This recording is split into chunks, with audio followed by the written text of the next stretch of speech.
Hi, I'm Jenna. I had just turned 32 when I decided to buy my first house. A quaint little place with a cozy backyard, perfect for my two dogs. Buying this house wasn't just a financial step.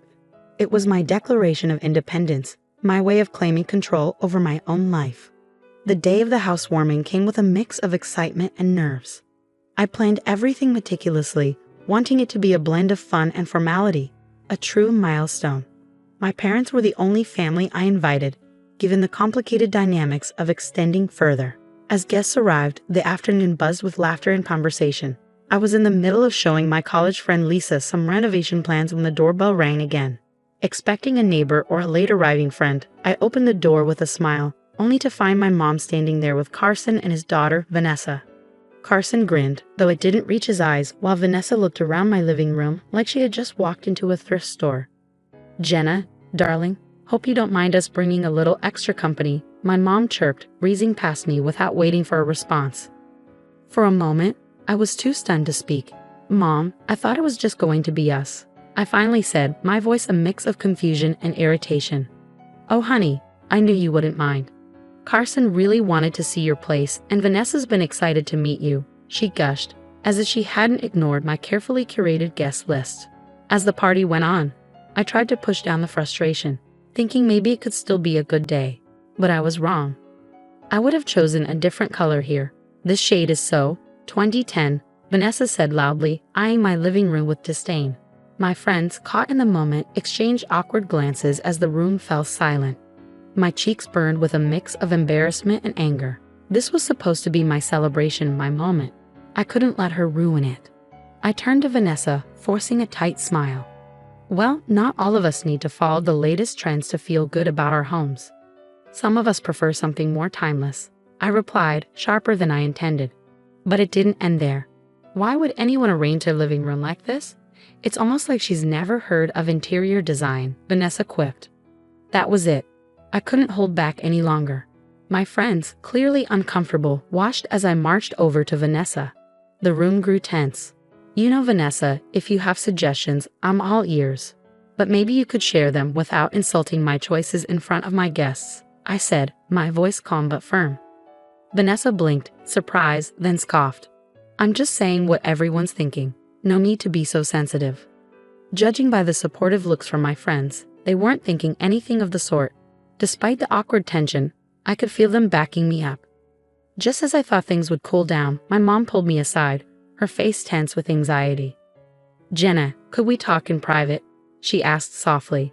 In the hallway, away from the party, she dropped the bombshell. "Honey, I know it's a lot to ask, but could Vanessa stay with you for a while? Just until they sort out their living situation." Her request hit me like a punch. "Mom, I can't. This is my space, and after tonight, it's clear Vanessa and I aren't exactly compatible." Her face fell. "Jenna, she's struggling. You know how tough Carson can be on her. It would only be for a little while." I could feel the weight of her expectations pressing down on me, like so many times before when she tried to fix things by putting me in uncomfortable situations. But this was too much. "Mom, no, I need to set boundaries. I can't have her stay here, not after how she's behaved. I'm sorry, but that's my final answer." The hurt in her eyes stung, but I knew I had to stand my ground. As she walked away, her shoulders slumped, and I felt a strange mix of triumph and dread. I had finally stood up for myself, but I knew this wasn't the end of it. As the party wound down and the last guests left, the house felt quieter, almost eerie. The echoes of laughter were replaced by a stillness that settled heavily in the air. I started cleaning up, the simple task grounding me. Each dish I washed, every crumb I swept, felt like I was trying to clear away not just the physical mess. Debris wasn't the only thing I was trying to clear away. The emotional turmoil that had spilled over throughout the night clung to me. Lying in bed later, with the house dark and still around me, I replayed the evening in my mind. My spine tingled with the apprehension of what was to come. Vanessa's smug smirk, Carson's disapproving glare, my mother's disappointment, they all haunted the edges of my thoughts. As sleep finally claimed me, I clung to the hope that maybe the fallout wouldn't be as bad as I feared. But deep down, I knew better. This was just the beginning, and the repercussions of my refusal would ripple further than I could imagine. The next morning started out ordinarily enough. Coffee, a quick scroll through emails, and a mental to-do list for the day. But that normalcy shattered with a ping from my phone, a security alert from my home system. Panic gripped my chest as I viewed the live feed. Someone was at my house. I rushed home, my mind racing with possibilities. Nothing prepared me for what I found. The locks had been changed. My key was useless against the new mechanism. Peering through the window, my blood boiled as I saw Vanessa lounging on my sofa, a smug smile plastered across her face. "What are you doing in my house?" I shouted through the door. The door swung open and there stood Carson, grinning wide and unwelcoming. "Oh, Jenna, we thought we'd take you up on that offer to stay after all," he sneered, his voice dripping with mock sympathy. "There was no offer, Carson. Get out of my house now," I snapped, my voice sharp with a command I hoped would cut through his arrogance. Carson leaned lazily against the doorframe, his posture relaxed in stark contrast to the rising anger in my voice. Now, Jenna, let's not be hasty. You wouldn't want to upset your mother, would you? You know how she feels about the police." His words hit their mark. Carson knew exactly how to manipulate the situation. My mother had a deep-rooted fear of the police, stemming from a traumatic incident in her past, and Carson wielded that knowledge like a weapon. But I couldn't let that stop me. This was my home, my sanctuary. Taking a deep breath, I pulled out my phone. "I'm calling the police, Carson. You can't just break into someone's house and change the locks." His smirk faltered, uncertainty flickering across his face as I dialed. Within minutes, the sound of sirens filled the street. The police arrived swiftly, their questions precise. Carson and Vanessa's attempts to spin the situation fell flat against the legal reality of their actions. "I have every right to secure my property," Carson argued, though his confidence waned under the officer's unimpressed gaze. "The locks were changed without permission, and she was not notified," an officer said, making notes in his book. The law was clear. Carson and Vanessa had no leg to stand on. The eviction was quick. Carson and Vanessa were escorted out, their protests muted by the firm instructions of the police. Watching them leave, I felt a mix of relief and sorrow. Relief that my home was mine again, sorrow for the inevitable fallout this would cause with my mother. As the police wrapped up their report, one officer lingered. "Are you going to be okay?" he asked, his tone kind. I nodded, though my heart was heavy. "Yes, thank you. I didn't have a choice." He offered a sympathetic smile before leaving. Once the door clicked shut behind him, I stood in the quiet aftermath. The house felt larger and emptier, the space that was almost taken from me suddenly overwhelming. I walked through each room, reaffirming my presence in the place that had been violated. The weight of the day pressed down on me, a reminder that the battles were far from over. Carson and Vanessa might be gone, but the repercussions would ripple through my family, possibly irreversibly.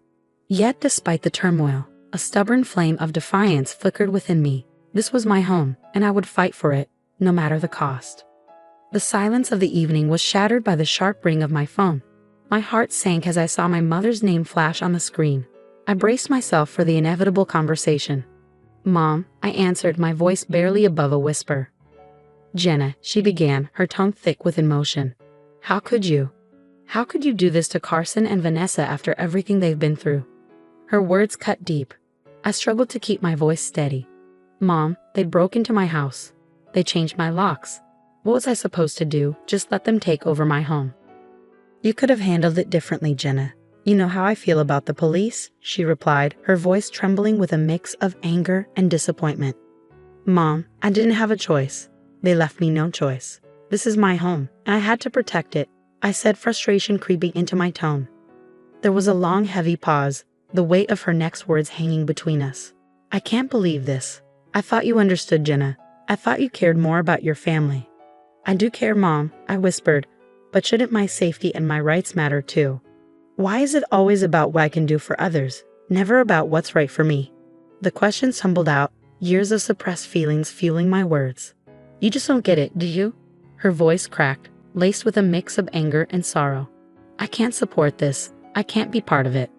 My throat tightened. "What are you saying?" I asked, dreading the answer. "I think it's better if we don't talk for a while. I need to think about all this." Her final words cut through the air before she ended the call, leaving behind a silence that felt like a void. The phone slipped from my grasp, clattering to the floor. My mother, my lifelong anchor, had cast me adrift over this. I sank into the couch, the soft fabric offering no comfort. Looking out the window, the night stretched on endlessly, and the once comforting contours of my home now felt alien, reshaped by the day's events. Thoughts swirled in my mind of family loyalty, manipulation, and the personal cost of standing up for myself. Was there another way I could have handled it? A path that wouldn't have led to this rift? As the night drew on, I wrestled with those questions. Manipulation wasn't just about coercion. It was about making someone feel guilty for holding their ground. Carson had used my mother's fears to control me, and now my mother was unintentionally doing the same with her disappointment.